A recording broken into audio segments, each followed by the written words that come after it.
திண்டுக்கல் மாவட்டம் கொடைக்கானல் அருகே குண்டும் குழியுமாக இருக்கும் பிரதான சாலையை சீரமைக்க வேண்டும் என பொதுமக்கள் கோரிக்கை விடுத்துள்ளனர். கொடைக்கானல் வில்பட்டி ஊராட்சி பள்ளங்கி, கோவில்பட்டி, அட்வம்பட்டி போன்ற கிராமங்களுக்கு செல்லும் பிரதான சாலையாக சேதமடைந்துள்ளது. இதனால் அவ்வழியே செல்லும் வாகனங்கள் பழுதாகி நிற்பதாகவும், ஆம்புலன்ஸ் போன்ற அவசர தேவைக்கு பயணம் செய்ய முடியவில்லை எனவும் கூறப்படுகிறது. விபத்து போன்ற பெரும் அசம்பாவிதம் நடைபெறும் முன் உடனடியாக சாலையை சீரமைக்க வேண்டும் என அப்பகுதி மக்கள் கேட்டுக் கொண்டுள்ளனர். பாத்தீங்கன்னா இந்த ரோடு ரொம்ப மோசமா இருக்கு. கிட்டத்தட்ட பாத்தீங்கன்னா வருஷக்கணக்கா இப்படிதான் இருக்குது. இது பாத்தீங்கன்னா டெய்லி ஸ்கூல் பிள்ளைங்க அவ்வளவு பிள்ளைங்க போறாங்க. இது இல்லாம விவசாய பொருள்லாம் இதெல்லாம் தான் எடுத்துட்டு போறோம். அன்னைக்கு ஒரு வண்டி என்ன பாத்தீங்கன்னா லோடு வண்டி அப்படி ஸ்ப்ரிங் பிளேட் கட்டாயி நடு ரோட்ல நின்றுச்சு.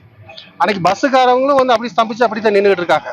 ஸ்கூல் பிள்ளைங்க வரும்போதே ரொம்ப கஷ்டப்பட்டுட்டு தான் நடந்து வந்துகிட்டு இருக்காங்க. இதனாலே நிறைய பஸ்ஸுக்காரங்களும் வர்றதில்ல, வண்டிகளுக்கும் டேமேஜ் ஆகிக்கிட்டே இருக்கு. இது நாங்களும் நிறைய பேர் சொல்லிட்டோம், யாரும் கேட்கவும் மாட்டேங்கிறாங்க. ஏதாவது ஒரு அசம்பாவிதம் நடக்கிறதுக்கு முன்னாடி ஏதாவது பார்த்தாங்கன்னா சரியா இருக்கும்.